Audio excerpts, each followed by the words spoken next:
Good day, and thank you for standing by. Welcome to the Q2 2025 Ascendis Pharma Earnings Conference Call.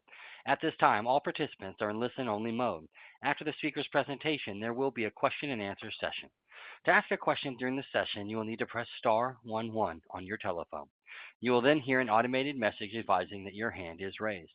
To withdraw your question, please press star 11 again. You may ask one question and one follow-up. Please be advised that today's conference is being recorded. I would now like to hand the conference over to your first speaker today, Scott Smith, Ascendis Pharma CFO. Please go ahead. Manya Talk Operator, and thank you everyone for joining our second quarter 2025 financial results conference call. I'm Scott Smith, Executive Vice President and Chief Financial Officer at Ascendis Pharma.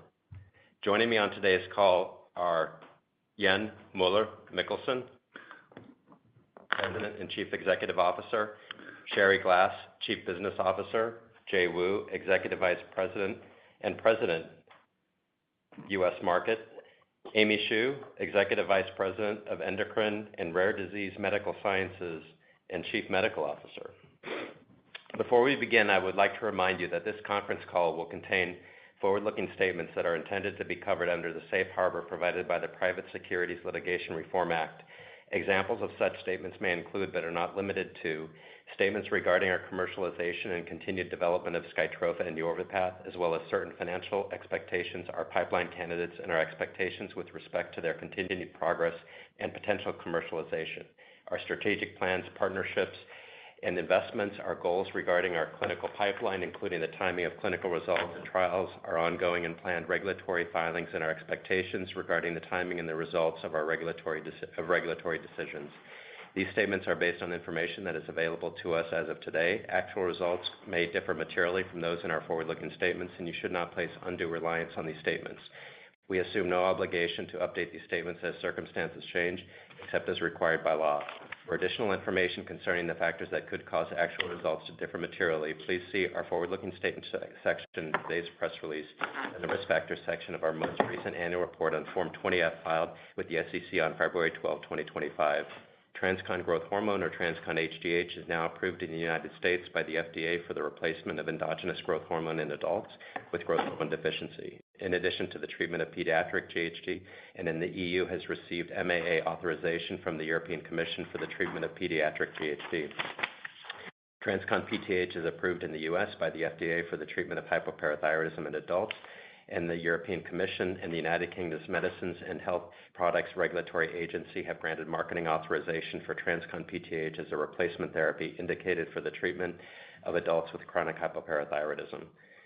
Otherwise, please note that our product candidates are investigational and not approved for commercial use.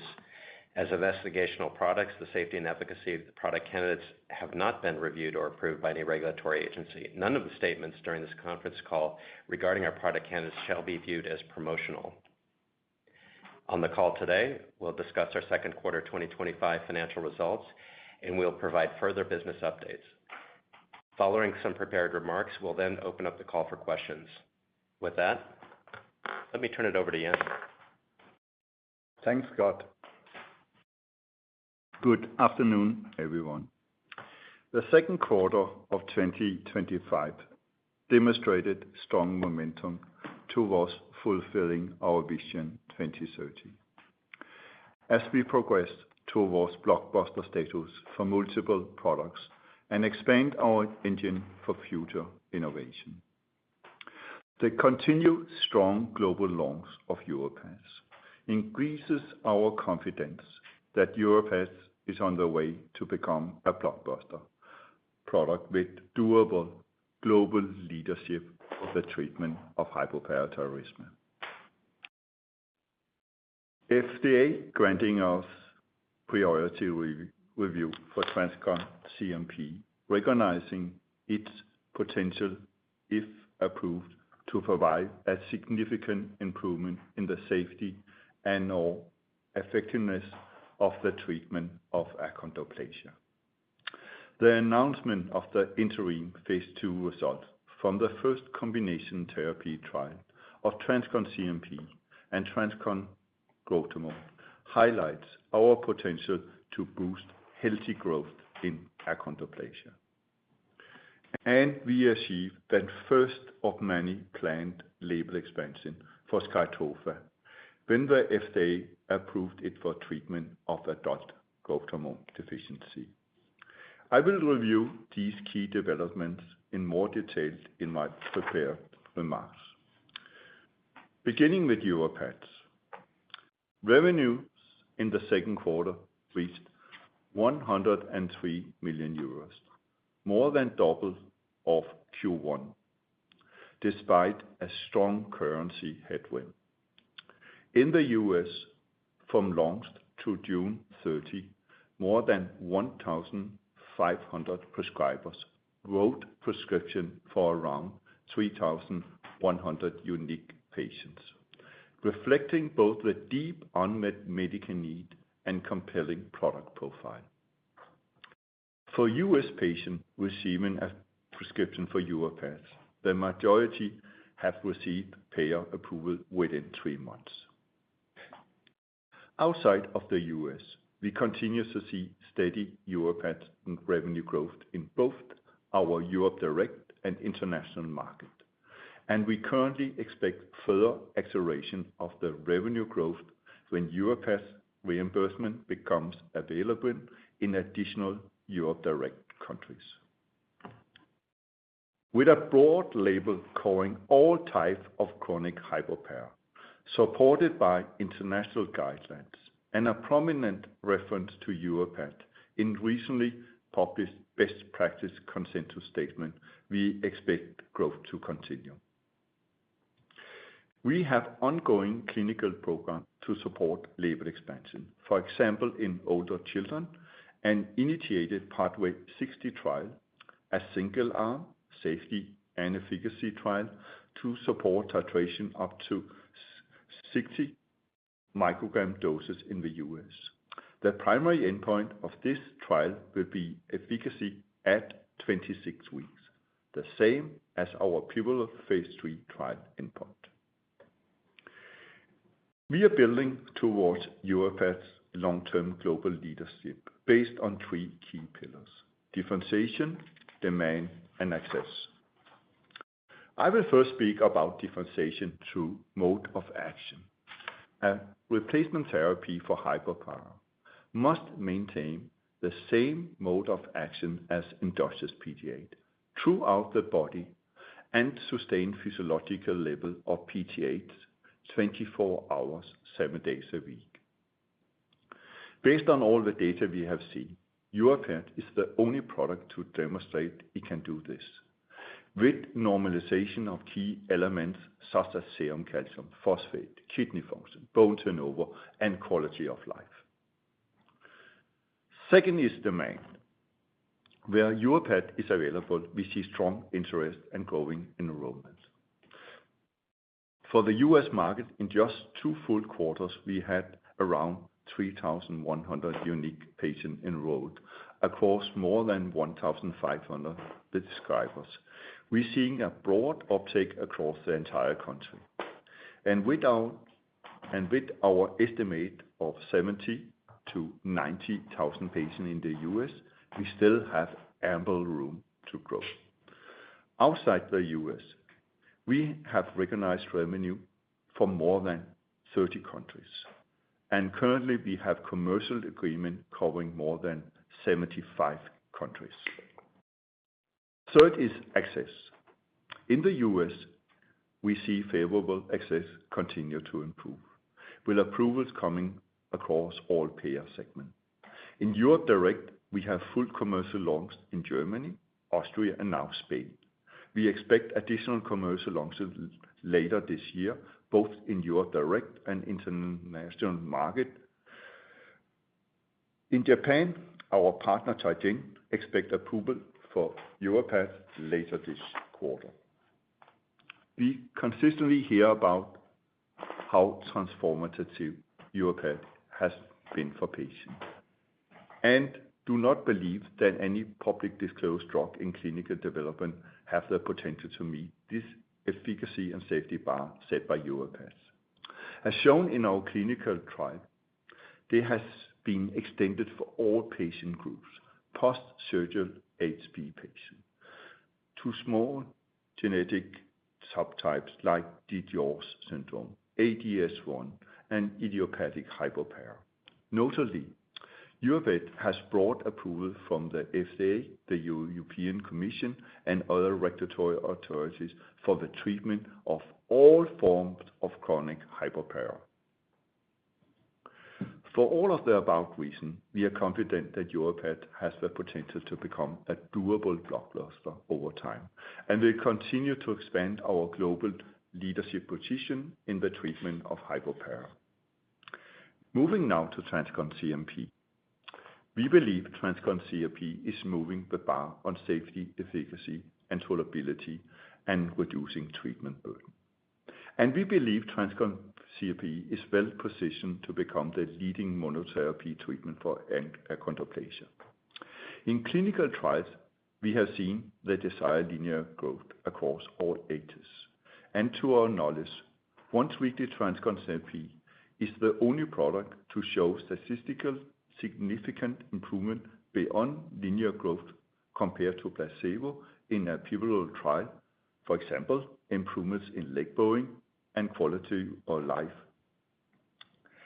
We have demonstrated a safety and tolerability profile comparable to placebo, including no evidence of hypertensive effect and an extremely low frequency of mild injection site reaction. Since our announcement of monotherapy data, we have engaged with patients, advocates, physicians, and regulators.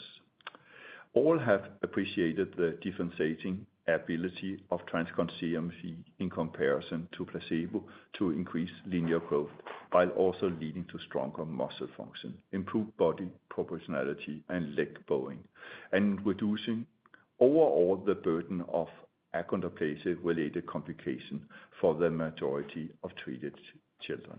And of course, patients and caregivers appreciate the much lower burden of once-weekly injection. During the second quarter of 2025, FDA accepted our NDA submission for priority review with a PDUFA date of November 30, recognizing TransCon CNP as a therapy that could, if approved, provide a significant improvement in safety and/or effectiveness. Next, I will review our combination trial results. As we look forward to the anticipated approval of TransCon CNP as monotherapy, we are investigating it in combination with our once-weekly TransCon growth hormone in children with achondroplasia in our COACH trial. In June 2025, we announced week 26 interim results, which showed a clear boost in linear growth and body proportionality improvement, with a safety and tolerability profile consistent with those observed for monotherapies. In the combination trial, both treatment groups exceeded the 97% threshold for growth of an average stature children, meaning they are achieving linear growth at a rate higher than an average child. The week 26 data demonstrate the potential to boost growth of around 3x or 3 times above that observed with monotherapies addressing the hyperactive FGFR3 receptor pathway, supporting the scientific rationale for treating with TransCon and CNP and TransCon growth hormone combined. These results are without precedent in achondroplasia. Importantly, we see clear indication that is healthy growth, with linear growth accommodated by improvement in body proportionality and without acceleration of bone age. All patients continue in the study as of today. These results enforce the role of TransCon CNP as a strong fundamental therapy in achondroplasia. We look forward to our 12-month data release later this year and plan to start a phase 3 study of the combination therapy in children with achondroplasia by the end of 2025. In addition, we also expect to initiate a pivotal combination trial in hypochondroplasia. I will now turn to SKYTROFA. SKYTROFA is established as a high-value brand and a treatment choice for pediatric growth hormone deficiency.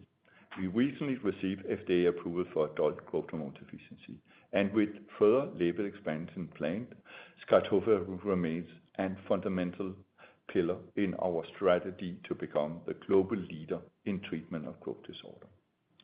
Q2 revenue for SKYTROFA were 51 million euros. We continue to see growth in the number of people treated with SKYTROFA based on new patient start. We expect the recent label expansion for adult growth hormone deficiency to further drive long-term growth. Our market research shows SKYTROFA is the treatment of choice for pediatric growth hormone deficiency among patient and physician, and we believe we can achieve the same status for treatment of adult growth hormone deficiency. Our phase 3 basket trial of SKYTROFA, planned to begin later this year, will include a range of established daily growth hormone indication, including ISS, shock deficient, Turner, and SDA. I often say that Ascendis, we're just getting started. Following closely behind this major growth opportunity, our research team is developing the next wave of innovative TransCon technology and product candidates. In addition, our ongoing collaboration with Novo Nordisk for the development and commercialization of TransCon-based product in metabolic and cardiovascular diseases continue to make progress towards the clinic. Ascendis is demonstrating a significant inflection in revenue growth. We are generating important new clinical data, working towards additional key label expansion. We are advancing new blockbuster opportunity to drive growth for many years to come and fulfill our Vision 2030, and we are already preparing for our next vision. I will now turn over to Scott. Thank you, Jan. I will touch on some key points surrounding our second quarter financial results, but for further details, please refer to our Form 6-K filed today. For Q2, our total product revenue was 153.7 million euros, which includes a negative sequential foreign currency exchange rate impact of 7.6 million euro. SKYTROFA revenue for the quarter was 50.7 million euro, including a 1.8 million euro negative currency impact. YORVIPATH delivered strong performance, with revenue more than doubling to 103 million euro, up from 44.7 million euro in Q1 2025. This revenue growth was achieved despite a negative sequential currency headwind of 5.8 million euro. Sequential growth across global markets remains strong, with continued strong uptake in the US acting as a key growth catalyst. The YORVIPATH US launch and continued performance outside the US are having a substantial impact on our financial profile, and we expect Ascendis to become cash flow positive on a quarterly basis this year. Including 4.4 million euro of revenue from our collaboration partners, total Q2 revenue was 158 million euro. Turning to expenses, R&D costs for the second quarter decreased to 72 million euro compared to 83.5 million euro in the same period last year, primarily driven by lower development costs for growth disorders. SG&A expenses in the second quarter of 2025 increased to 107.6 million euro compared to 74.3 million euro in the same period last year, primarily driven by global commercial expansion. Total Q2 2025 operating expenses were about 180 million euro. Net finance income for the second quarter of 2025 was 22 million euro, driven primarily by non-cash items. Net cash financial expenses for the second quarter of 2025 were 5.3 million euro. We ended the second quarter of 2025 with cash and cash equivalents totaling 494 million euro compared to 518 million euro as of March 31. Of the 24 million euro sequential decrease in cash, 19 of that was due to the June 30 cash translation to euro, so pretty close to overall cash break even for the quarter for the company. Turning to the remainder of 2025, we expect continued revenue growth driven by the strength of the global launch of YORVIPATH. For SKYTROFA, for modeling purposes, we continue to believe that sequential revenue growth for 2025 should track growth in prescriptions, offset somewhat by payer mix and normal seasonality. We also expect long-term growth for SKYTROFA to be driven by label expansion, with our recent adult approval expected to only contribute modestly for 2025. We also continue to watch the euro-US dollar exchange rate for any potential impact related to reported revenue. For YORVIPATH, our launch is progressing exceptionally well. Globally, we see YORVIPATH as a standard of care for treating hypoparathyroidism, and we believe it has the potential to achieve multiple billions of euros annually in peak sales over time, and our focus is on building long-term leadership. In the near term, as investors and analysts seek to model YORVIPATH's growth trajectory, I would highlight the following. Outside the US, we currently see continued steady sequential revenue growth. In the US, 7 months into launch, we are seeing strong continued demand and continuation of enrollment trends. We are seeing good conversion from enrollment to paid prescriptions with YORVIPATH. As Jan mentioned, the majority of US patients are approved for reimbursement within 3 months of enrollment. Payer approvals are broad across commercial and government as well as geographies. We expect additional coverage policies and payer agreements to facilitate patient experience, access, and continued long-term uptake. Based on our data so far, we expect persistence to be high because of the benefits to the patient, and we continue to monitor. And of course, we'll continue to look to help investors understand uptake and reimbursement dynamics as the year progresses. With that, operator, we're now ready to take questions. Thank you. At this time, we will conduct a question-and-answer session. As a reminder, to ask a question, you will need to press star 11 on your telephone and wait for your name to be announced. To withdraw your question, please press star 11 again. You're allowed one question and one follow-up question. Please stand by while we compile the roster. Our first question comes from Jessica Fye from J.P. Morgan. The floor is yours. Great. Thanks, guys. Great quarter. You mentioned you're seeing a continuation of enrollment trends, and I think the number of unique patients enrolled grew by about 1,350 in 2Q. Is that the rate you mean that you see continuing? Thank you. Hey, Jess. I can start with a few overall view, and then perhaps Jay can follow up. The number we reported was around 1,750 for the end of Q1. And here end of Q2, we reported 3,100. What we also said in our Q1 call, that 200 patients, we will consider some kind of a bolus injection because the 200 patients came from our EAP program. So when I take the numbers out from our Q1 number, the 200, it gives me about 1,550. And so in some way, I actually believe that we see a steady state growth in the patient here between Q1 and Q2 when I take this consideration to the 200 patients that came from the bolus. And this is how we basically see the numbers, and this is very much aligned with our comments at the Q1 call. We expected to see a steady state development in the prescription, and first in the second part of the year, we expect to having an acceleration of the conversion of a patient that have a prescription to be on treatment. So that is basically what we have seen. And we look forward to see Q3 and Q4. We are extremely optimistic about this launch. I'm now just talking about US. We see the same pattern everywhere where we're launching, but it really is amazing. And we expect to see the same steady state. Sure, that can be a seasonal factor because of the summer vacation. At least we know in France, the August is closed, and other places happening the same thing. So, Jay, further comments?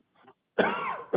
Thank you, Yen. And as mentioned before, we are seeing that stabilization in enrollment. And again, we're still early in the launch, so we will need more time to observe what that steady state trend will be out as we get more months under our belt with the launch.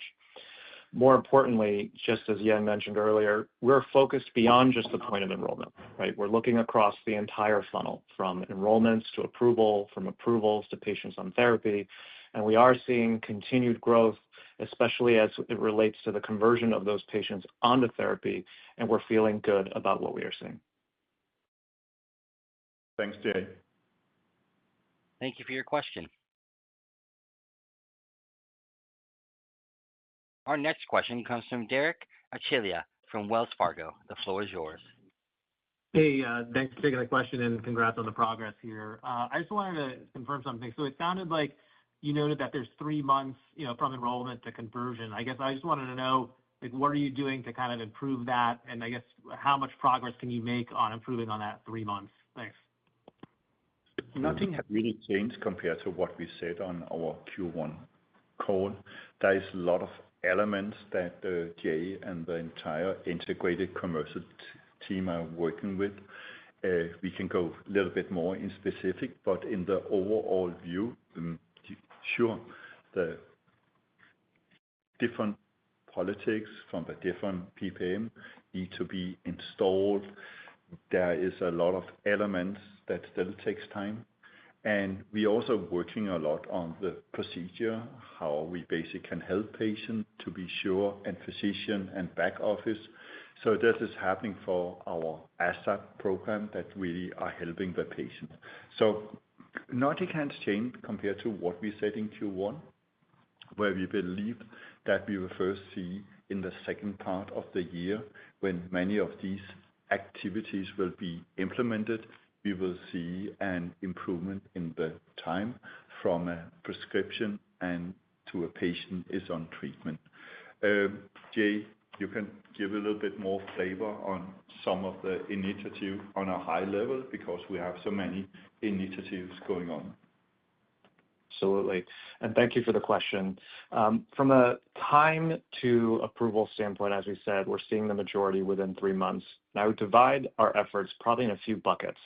The first one is upstream, right? We're continuing our payer education, whether it's at a commercial level or a public level, just on the clinical value proposition of the product, the full expanse of the label, because as you can all appreciate, whenever there's a new specialty drug on market, particularly a rare disease one, it oftentimes takes a bit of time for them to consider either a category or product that they may not have previously had on formulary or plan. So we anticipate that to continue to improve, which will, of course, have downstream impacts on the speed. More downstream from that, we also have a very experienced hub, right? I think we've mentioned this before. We're quite experienced with being in managed care spaces.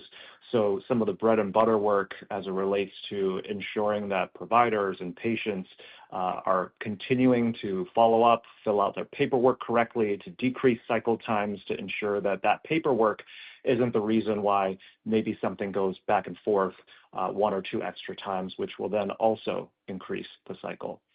And then lastly, I would say, as we continue to have patients within the funnel, just making sure, again, that our partnership with our specialty pharmacies, so on and so forth, again, streamlining those processes to continue shave off time as we work through this initial launch phase.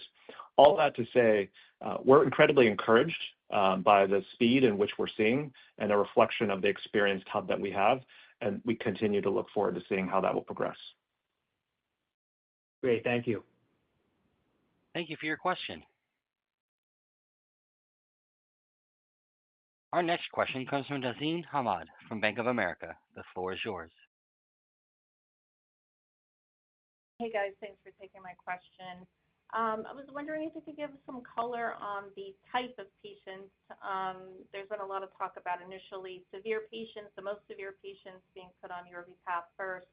But do you have any color on what the split is between definitionally what a severe patient is versus the type of patients that are getting on that might be on the more moderate side?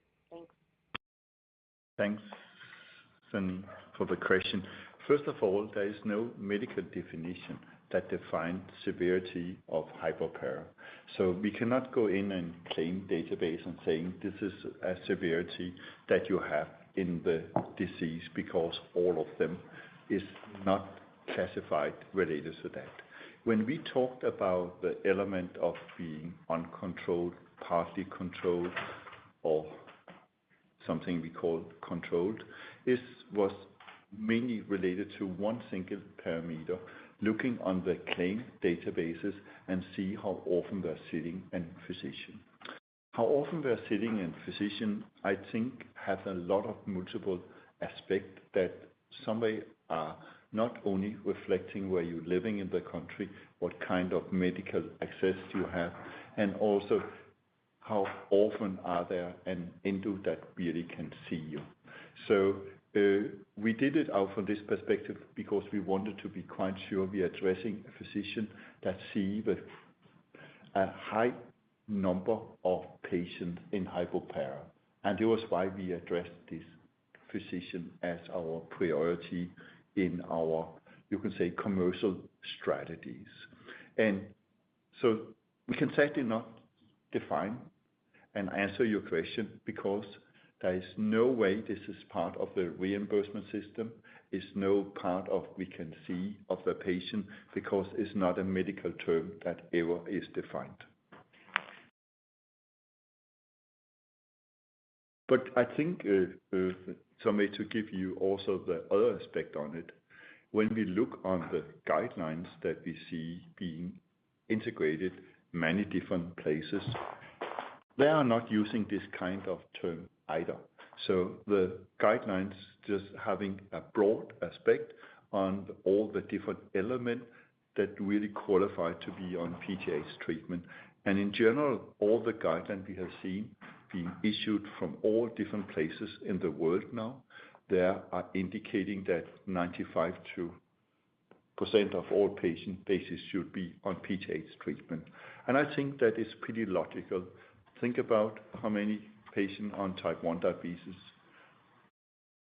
Will you ever consider that you will not take all patients that have type 1 diabetes on insulin treatment?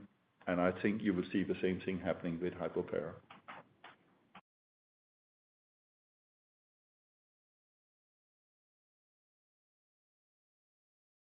Thank you for your question.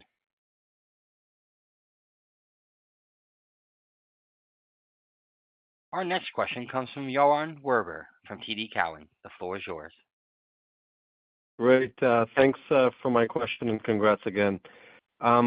A couple of interrelated questions. Can you give us a little bit of a sense, Scott, you mentioned last quarter to expect Europe to grow about 4 to 5 million, so that puts you at around 24. So it almost seems like you did sort of 79 to 80 in the U.S. Am I sort of in the ballpark?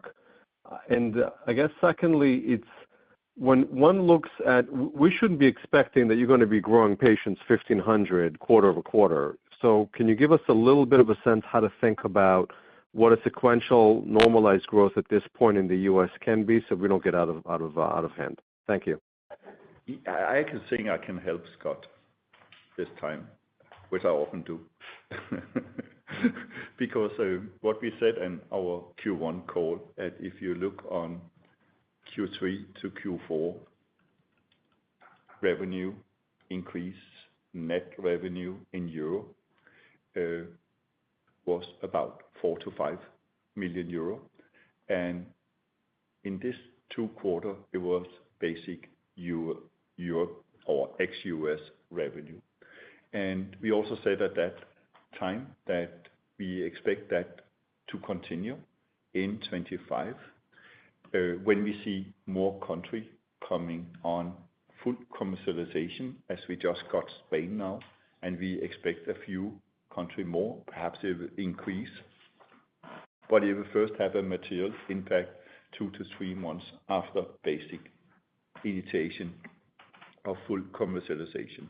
So therefore, I will say your assumption is pretty correct, and also reflecting what we said in Q1 this way.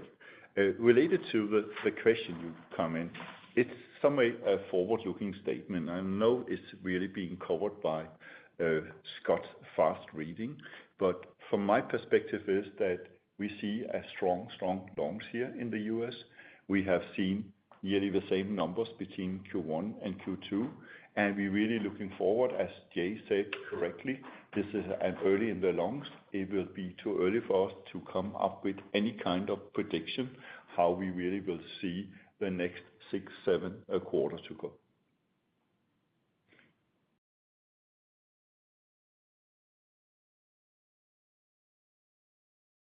Thank you for your question.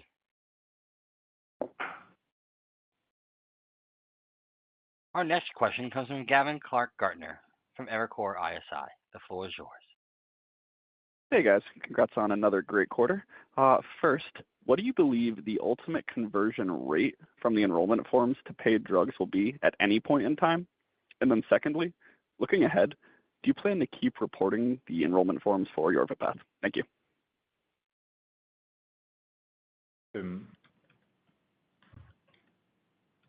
It's really difficult for us to give you a clear number. But what we always will see in the US, there will be a percentage of patients that have really difficulties to get reimbursed, even if we try and help them multiple times. And what we see during the launch, what we have seen before, is that what I call the tail is getting faster and faster cleared out. And I can guarantee we will do everything in Ascendis manner to help that all the patients can come on treatment. Can we guarantee that everyone can go on treatment? No. There will be a number of patients, even after 6, 9, 12 months, really struggling. We will say it is really hard to be covered. So you can ask about my personal success. My personal success will be if we get in a steady state launch, really with a mature product, can get around 90% of all patients on treatment. I will feel it as a personal success and my contribution to help patients with hypopara. Jay, you can also come with your personal success number if you want to do that. Appreciate the question. I would say layer on a couple things, right? I think the enrollment to approval, again, it's not just driven by payers. Of course, that's a component of it, right? Because, as we discussed before, there are certain plans and policies for which, you have to go through exception or appeals process. And I think as Jan alluded to, that right tail will take some time to clear, depending on the plan and as things evolve.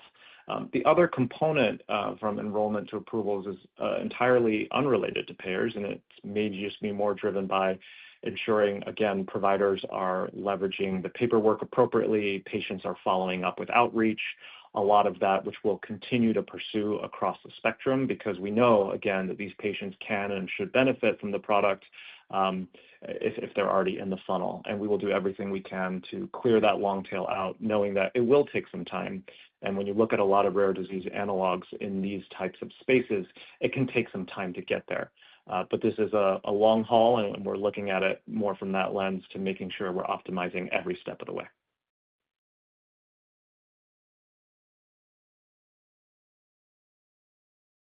And are you guys planning to report enrollment forms for Yorvipath in the next quarter also? I think we will give you the necessary KPIs that we're doing today, and we will continue to do that in every quarter until we feel we're coming to a steady state where we feel that there is enough information just out from revenue that you can basically do your modeling. Until that, we will continue to provide the necessary data that support that you can make a solid modeling of the launches. Just to say and repeat it me again, this is an amazing launch. Q1 was great. Q2 was also amazing, great. and we have not seen any weakness in the lungs. Very helpful. Thanks. Thank you for your question. Our next question comes from Il Watsek from Cantor. The floor is yours. Hi, congratulations on the quarter. This is Daniel Bronder on for Lee Watsek. We're just curious about the pull-through of the patients that get onto Yorvipath. How should we think about compliance, especially if you're saying that 1,500 PFS number as net patients going forward? Thank you. Where we have the best long-term data is from Europe, where we basically started the lungs about 6 to 9 months before. And when we look on a rate, what we call true discontinuation, is extremely low, a few percentages.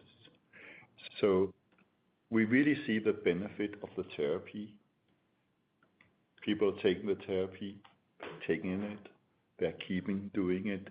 And I believe that is the contribution on how we are addressing a major unmet medical need with the treatment of Yorvipath. So everything what we see here is far away from what you see with a diabetes drug.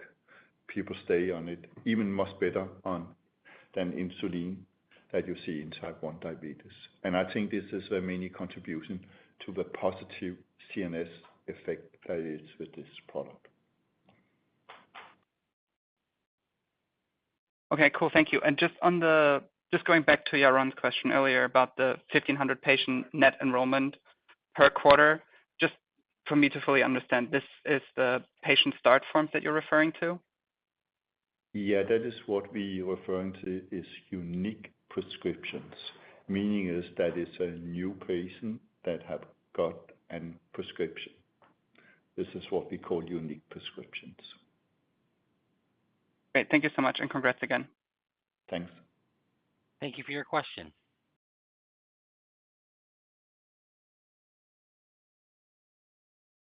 Our next question comes from Joseph Schwartz from Leerink Partners. The floor is yours. Yeah, hi. I'm Drury Park dialing in for Joe. Thank you for taking our questions. The first one is on Yorvipath. I believe there were 1,500 prescribing healthcare providers in the U.S. by the end of the quarter. Can you help us understand how much of your target physician base this represents? And secondly, on CNP, a competitor recently announced that their long-acting CNP's area under the curve PK level was 3 times greater than the levels of TransCon CNP. Based on your experience with TransCon CNP, how could that translate in the clinic in your view? And how does that profile differ from your combination approach? Thank you. Yeah. Let me start with the easy one, or potential. I will somebody take that over to Jay, and I will take the more, I can say, scientific interesting question as number 2. Sure. So happy to start with the first question. From a target list standpoint, we're targeting about 8,000 to 10,000. So that you can consider that as our universe, about 3,000 of which we decile as high medium. And we're seeing pretty good field execution metrics across that, so over 80% reach across our high medium priority targets.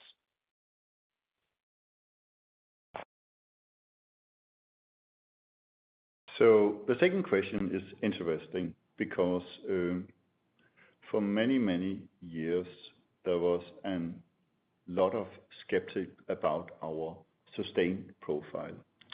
And then suddenly there was a big change where somebody say there is some benefit by having a sustained profile that not give a high Cmax that basically can indicate risk of hypertension.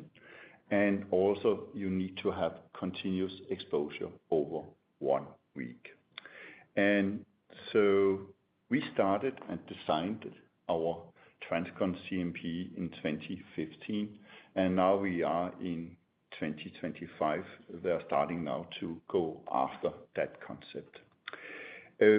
From my perspective is that when you look on how we designed it, and also the all our associated patent filing we have with it, all the IP we have on the optimal product, the medical treatment benefit it is, and other things like that.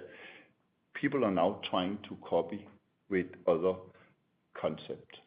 And when I think about the concept, I think there was some kind of making success of a product without disclosing the key element.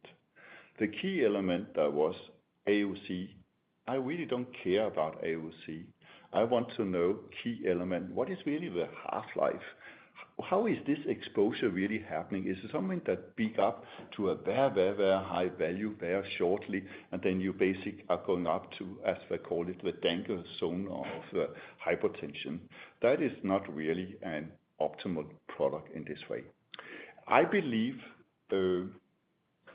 what we saw in all our clinical data, it's really hard to do a lot when you remove a brake, because it's really the hill is rolling down that really decides the speed. If you have taken the brake off, the brake is off. That is where I really don't get the biological and scientific concept. That is related to linear growth. When we look some of the other effects where we see muscle strengthening and other things like that, quite sure having continuous exposure, but we do not know exactly if that is maxed out or not. So out from that perspective, it's very doubtful. Can you get more out on the having a higher AUC? First of all, you need to have the right AUC. It must be a higher exposure completely over the once weekly profile. And no one disclosed that, because then they need to have a longer half-life than ours, that is about 2.5 to 3 days. And I have not got any kind of disclosure that they are there. When I go out to our combination therapy, it's basically a complete different concept, because the concept of that is between synergies between different biological pathways, which are well known from so many other therapeutic areas.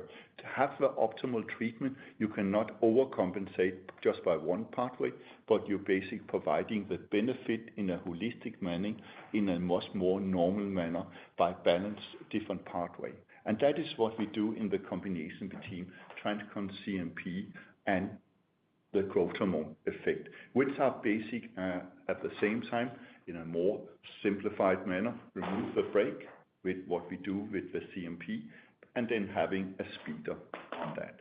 So I feel really, really confident with our code state, our combination therapy, that is really is a unique way where you really can totally provide for patient, for physician, a complete new treatment standard. Got it. Thank you. Thank you for your question. Our next question comes from Ilana Morel from UBS. The floor is yours. Hey guys, thanks for taking my question and congrats on the strong quarter. Curious for achondroplasia, what's your base case for the indication statement for TransCon CNP, whether it would be for the treatment of achondroplasia or for the increase in linear growth in achon like Voxzogo has? And I guess any expectations for differentiation in the label relative to Voxzogo, such as in terms of the indication statement or say other secondary endpoints. And then second, a follow-up question, just what's your perspective on the IP landscape for weekly CNPs, specifically any thoughts on BMN 333 and where that might stand relative to the TransCon CNP IP estate? Thanks. Yeah. We are progressing through the regulatory review with our TransCon CNP exactly as we hope for in an accelerated priority review. Everything is happening on the right time. So labeling discussion is one of the last part in the review cycle. So it's really, really difficult for me to come up with any kind of elements. What I more will referring to you is the data we have that is really backing up TransCon CNP. And I believe this is why we got the priority review, because we have data that give a strong evidence that we can provide treatment benefit beyond linear growth. And now we're talking about everything what we have seen related to leg bowing, everything what we are seeing to muscle strength, because people saying that they have also seen it, but you are not seeing it in a real manner. You need to see it in a placebo-controlled manner, because either body proportionality is actually improving during a normal development of a child, also to an achondroplasia child. So how can you discriminate? Is it really a treatment benefit or just a normal development? And this is why it's so extremely important to be in a position that you are referring to data that's done in a placebo-controlled manner in a pivotal trial. I'm not referring to the other benefit we have, no risk of hypertension, very low injection site. This is why, and sure, obvious, patient, parents really love the once weekly profile. It's such a little burden for them to give it in. So I think what I see here, I'm not so much really concerned about exactly what is coming into the labeling. I'm more interested in the benefit that we can go out and explain that TransCon CNP is providing, which I basically have never seen in any other well-controlled pivotal trial. I think that is the key element for me, and I think this is what we see everywhere. And the second question was about the IP. I believe when we developed that in 2015, we basically filed a lot of IP. There was how to make an optimal product. There was the benefit of having a product that gave sustained things. As there is no clear for me exactly what is the biomarine structure that they have in the BMN 333, it's impossible for me to say exactly what they are. But if you can see me, at least you can see I have a great smile on my lip and face, because we are pretty good in what we're doing when we file IP. Understood. Thank you. Thank you for your question. Our next question comes from Kelly Shi from Jefferies. The floor is yours. Congrats on another strong quarter, and thank you for taking my questions. For YORVIPATH, what is the typical titration period that you are seeing right now across broader patient spectrum in real world? And once the patient complete the titration period, should we expect a higher monthly cost? Thank you. So at least I got the first question related to the titration period. And I think Amy, our Chief Medical Officer, knows a lot what we have seen in our clinical trials. I think we are much more uncertain about what is exactly happening in what we call in real life clinical element. But what the key element for me, and I take it from that perspective, do we see a lot of patient unsatisfaction at that stage? Do we see a lot of patients drop out because there's a problem with it? And we don't see that. So I cannot really comment about what is exactly happening in the titration for the patient in real world, but at least we can see that it's happening very successful. And your second question was? So once the patient completes titration, should we expect a higher monthly cost because they stay on higher dose, right? I think in the US, we have an approval up to from 6 to 30 micrograms. So basically, we are in a position that we're only using one pen at the time. Outside US, they have a possibility to use up to 60 micrograms. We have just initiated in what we call our 60 microgram trial, which will facilitate, this is our aim, this is a 26-week trial to facilitate that we can get on labeling that they can use up to 60 micrograms in the US. And I think when Jay have seen all the data and we coming near commercial, what I call commercial launch of up to the 60 microgram, there will be a discussion from Jay's side exactly how we are handling the reimbursement for that situation. I think it's too early for us to comment on that. Thank you. Thank you for your question.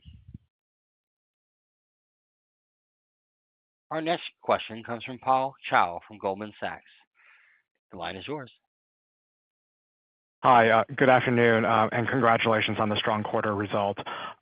Jan, just to follow up on your last comment about potentially harmonizing the U.S. label with the EU label and the 60 microgram dose, when might you be in a position to submit that data to the FDA? And then commercially, what portion of the patient population would that potentially allow you to address as not being currently suited by the available presentations in the U.S. market? Thank you for taking our questions. Thanks a lot for the question. I actually think there's a lot of questions in the question because what is happening in the US today, and I think there is a lot of different places where different elements on how to solve the issue if a patient needs more than 30 grams. There is some patients because of the label restriction to 30 microgram, they will stay in a position that they're taking 30 microgram, and if needed, they will potentially take additional calcium supplement or additional active vitamin D. There is other places where the patient on a physician off-label will potentially get access to a higher dose, which we obviously have no any involvement and no recommendation. So from my perspective is that there is a need for a dose higher than 30. And we will do everything we can do to get it as fast as possible out to the patients. We starting the trial now. It's a small trial. It's less than 20 patients. We are target enrollment of 18. It's only 26 weeks, and we are utilizing the same pen devices that we basically have been already in the market. So there is no CMC component in this way. It's just for Amy Xu and all her people to basically get the clinical trial done and get through the regulatory team to get it filed and approved. And we will do that as fast as possible. But it looks pretty promising to get it in.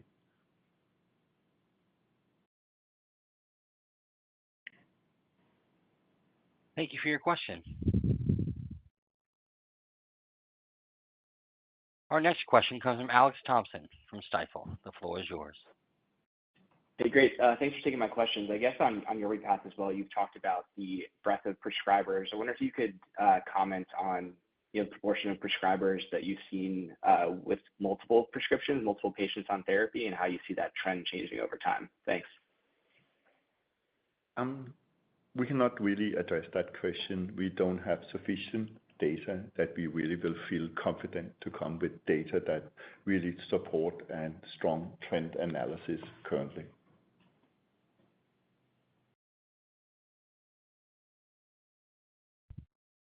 Thank you for your question. Our next question comes from Luca Issi from RBC. The floor is yours. Oh, great. Thanks so much for taking my question, and congrats on the quarter. Maybe Scott, lots of questions, obviously in the top line, rightly so, but how about SG&A? I mean, up 44% year over year and 6% quarter over quarter. Appreciate, obviously, you're launching a drug, but how should we think about modeling SG&A for the rest of the year? I guess what I'm trying to ask here is how should we think about potential to achieve profitability in Q3 versus Q4? And then maybe secondarily, can you just remind us about Ascendis exposures around tariffs and MFN? Again, appreciate the situation is still fluid and we don't have all the details, but any high-level commentary, much appreciated. Thanks again.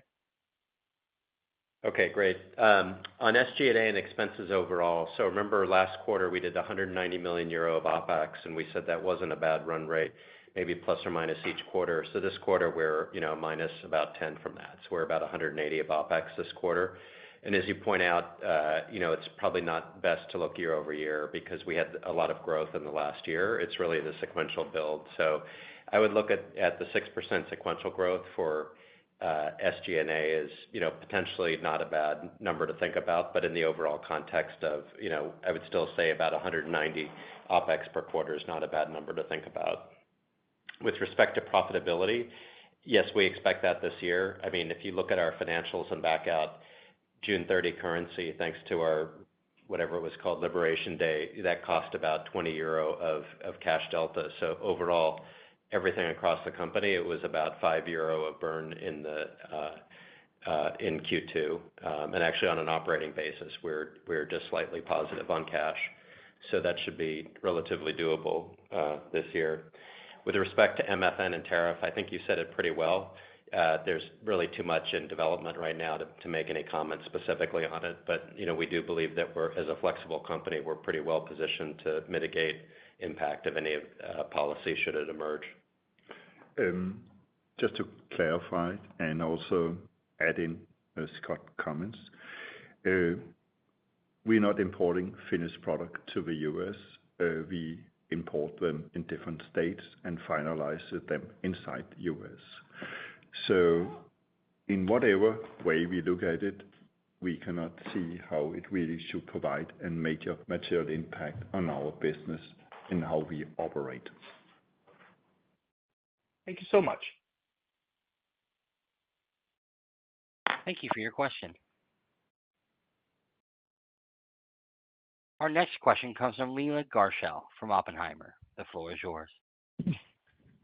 Hey, good afternoon, and thanks for taking our questions. Yeah, I'm just curious, in the past you had not expressed much interest in hypochondroplasia as a development program, and maybe you had started to lean a bit toward that earlier this year, and now we're seeing a formal announcement of intention to go in that direction. So I'm just wondering what may have changed that affected your decision process here, and if you could also maybe just share briefly what you think is the opportunity for Ascendis in hypochondral. Thank you. Yeah, hypochondroplasia is what I will call, and perhaps it's the wrong way to define it, but I call it a milder form of achondroplasia. They don't have, many of them, the same, what we call body disproportionality, but you can say some, in old days, many of these patients basically will come in the ISS, idiopathic short status. And now, because of much more influence of genetic testing, you basically have a development large group that more is well defined out from genetic testing to be hypochondroplasia. There's one point that basically are saying patient that was in one therapeutic group is now being moved over in a different therapeutic group, and meaning they are moved from ISS over to hypochondroplasia. One thing. The second thing that is that when I saw the element of combination therapy with TransCon CNP and TransCon growth hormone, then even if you have a very much heterogenic patient population, then by having a combination product, you basically can ensure all of them will do extremely well. So you can say that is what really are bringing up my attention, why I believe we need to do it. And also because I went out and talked with a lot of patients. And I actually think I like to talk with the patient and the patient organization, because talking with them, I get much more idea about the unmet medical need we need to address. So basically, this is the three pillars that have changed. And I say, and rechange of the therapeutic groups where the hypochondroplasia is growing because of allocation of patients from ISS over to hypochondroplasia, and their heterogeneous group that really, I feel, when I talk to the patients, when I talk to the patient organization, need a treatment, and the extremely positive data we got for what's called trial, where when you have such a heterogenic, some of the key element will be the CNP, growth hormone will help. One CNP is the key element, CNP will help. And this is why when you have such a heterogenic group, having the combination therapy will be the most realistic way to treat them in a way where you really will have a fundamental good treatment regime. Great. Thank you for that, Aditya. Thank you for your question.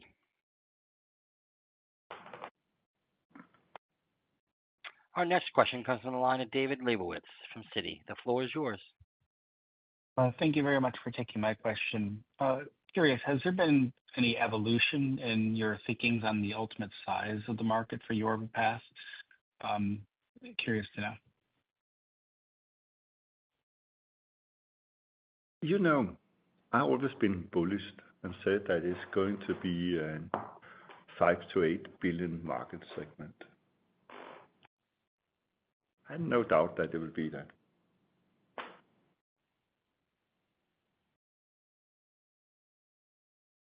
Thank you for taking my question. Thank you for your question. Our next question comes from Young Zhong from Wedbush. The floor is yours. Hi. Thanks very much for taking the questions. And the first question on TransCon CNP for achondroplasia. Assume that you receive FDA approval by the PDUFA date. How quickly will you be able to launch the product? And second question on hypochondroplasia, and based on your comments just now, but the press release seems to be saying that either monotherapy or combination therapy. So is it still a possibility that you might end up going with a monotherapy for hypochondroplasia? And if that's the case, then what would be the reason why you don't go with combo therapy, given the obvious benefit from COACH study? The first one is we actually made some kind of precision with Skytrofa. We will wait until we get the approval, and likely Scott will force me to wake up in the morning very early, so there will be a press release or some kind of call at 5 o'clock my time in the morning. And I think at that time we will explain exactly when we have seen the labeling, got all the CMC information back from FDA and other places, when we will launch the product. And Jay will also be forced to be up in the morning, and he will explain how we're going to do our launch strategy in this way. So you need to wait a little bit to this early morning call, and we will try not to do it on Sunday, but we will try to take it every other day. So the second part is a little bit about what we talked about before. This hypochondroplasia is, in my view, is an extremely heterogenic population now, with a lot of what I call treatment burden and different way, and also now with the reallocation of patients from the ISS group into the hypochondroplasia. It will some way, from my perspective, optimal will be to use the combination. And we will continue our dialogue with our regulatory agencies around the world to be sure that they also have the aligned view. I cannot some way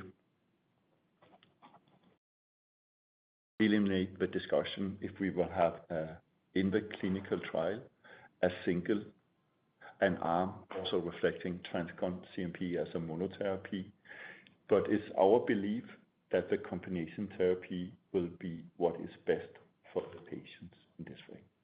So this is where we are for the time being. We believe that the combination is the most robust treatment on it, but obviously there will be some patients that also just will benefit of having TransCon CNP as a monotherapy. Thank you. Thank you for your question. Our final question comes from Maxwell Skor from Morgan Stanley. The floor is yours. Great. Thank you for squeezing me in, and forgive me if this question's been asked, but given the magnitude of growth velocity improvement in the COACH trial, do you believe a single pivotal trial could be sufficient for approval of the combination? Have you received any preliminary feedback from the FDA or EMA? Thank you very much. Hey, yeah. I had a lot of discussion with Amy Xu about that. She's sitting in my side because when we started this trial, we talked about our own expectations. And now we're sitting with a growth velocity that is so unprecedented and never been seen in achondroplasia.